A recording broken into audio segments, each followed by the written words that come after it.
With an African backbone, they conquered Europe. With an African prodigy, they conquered it again. Then came the curse that would haunt them for 100 years.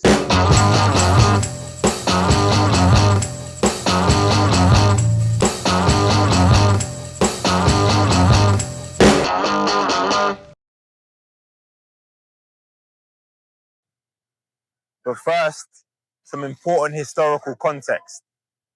Salazar's regime, the longest lasting dictatorship in European history, was found and sustained by the three Fs: Fado, Fatima, and football. Each told the story of his Estado Novo, or new state. Fado music, mournful and inward-looking, thrived in isolation, untouched by foreign influence. Fatima, the vision of three peasant children turned into a national cult, embodied the regime's deferential Catholicism. And football, where there was no Fatima or Fado, served as a sedative, a release valve for the people, not a showcase for imperial superiority. This wasn't Mussolini's theatre of conquest, nor Hitler's vision of grandeur. Salazar's creed was autocry, inward focus, self-sufficient, and only glacial change. Public schools went underfunded deliberately, and the rural poor were deliberately kept illiterate, as Salazar argued that ignorance was a structural guarantor of social stability and deference. The secret police were ever present. Elections were at best hollow. Yet despite this insular outlook, creeping modernity seeped in. Emigrants, tourists, and returning workers carrying new ideas home. And from Africa came the labour, resources, and footballing talent that lifted the Portuguese game to new heights. Benfica, Porto, and Sporting thrived, even as those same forces began to erode Salazar's carefully built isolation. And in this shifting historical context, one club rose above all others. Right, back to the footy.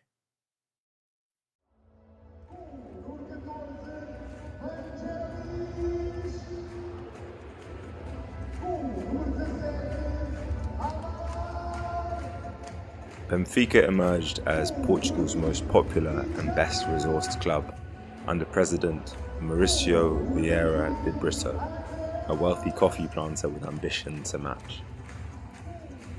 He hired Béla Guttmann, fresh from winning the league with Porto, who revolutionised training and brought Hungarian tactical innovation. De Brito's investment meant players could turn professional, training full-time.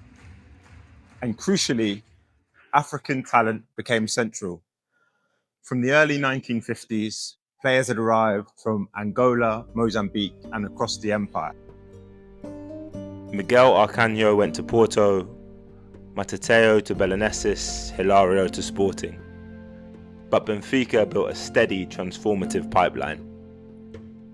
José Águas, Costa Pereira, Joaquim Santana, and the captain, Mário Coluna from Mozambique, became the team's heartbeat and gave Benfica the edge to dominate Europe.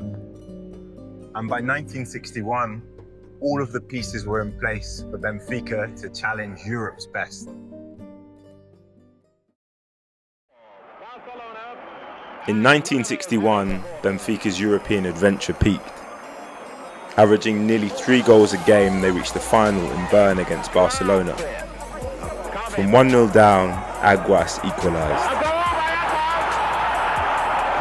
A Catalan own goal turned the tide. Coluna struck to make it 3-1. Barcelona rattled the post and the bar and the post again, but the Portuguese held firm. The continent had a new power. Benfica, champions of Europe. The next year, a prodigy arrived on the world stage. Eusebio, the Mozambican forward, lit up Amsterdam in the 1962 European Cup final against Madrid. Puskás scored a hat-trick to put Madrid ahead. He rarely misses, and he doesn't miss. By a goal already. Puskás is going to try again. Puskás will score again. There is Puskás again. 3 out of 3. But Eusebio roared back. First, a penalty. It is Eusebio. Then, a blistering solo run and strike. For Eusebio. Crack. Goal!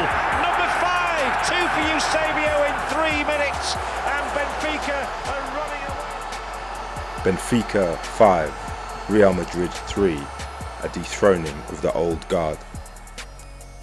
Di Stefano and Eusebio swapped shirts, a symbolic passing of the torch to Europe's new superstar. For Salazar's Portugal, the result was the ultimate prize. The colonies delivered. Lisbon ruled the world. A dictatorship basked in borrowed glory. But the celebrations hid a fracture. Coach Béla Guttmann, denied a pay rise, walked out of Benfica. When he left, he declared that not for 100 years would Benfica be European champions. Guttmann's curse, as it came to be known, hung over the club and everything that followed. They reached the cup final in Wembley in 1963. They lost. They reached the cup final again in 1965 in Milan. They lost. And when they reached their third and final of the decade, back at Wembley once again, they lost for the third and final time. In 1968, Eusebio even applauded Man United's goalkeeper Stepney for a save, a gesture of dignity that symbolised both his greatness and his frustration. For Salazar, domestic triumphs became a convenient distraction. European defeats could be spun away, but league and cup wins were paraded as proof that his Portugal was strong, united, enduring. Later generations would suffer the same fate. In 1990, on the eve of another final in Vienna, Eusebio, the king himself, visited Guttmann's grave to pray for the curse to be lifted. Benfica still lost. Yet, even under that shadow, the 1960s were Benfica's era. With Eusebio, they dominated at home. 8 league titles in the decade, and across his career, 11 championships, and a total of 22 major honours. Ballon d'Or winner in 1965, Benfica's all-time top goalscorer, and one of the greatest forwards in Europe's pre-Champions League age. For Salazar's Estado Novo, Eusebio was the smiling face of a multicultural empire, an African star in a Portuguese shirt, proof, the regime claimed, of harmony between colony and metropole. But for the people, he was more than propaganda. He was joy, brilliance, and a symbol that greatness could come from anywhere. A golden age shaped by African talent, domestic ambition, and unforgettable European nights.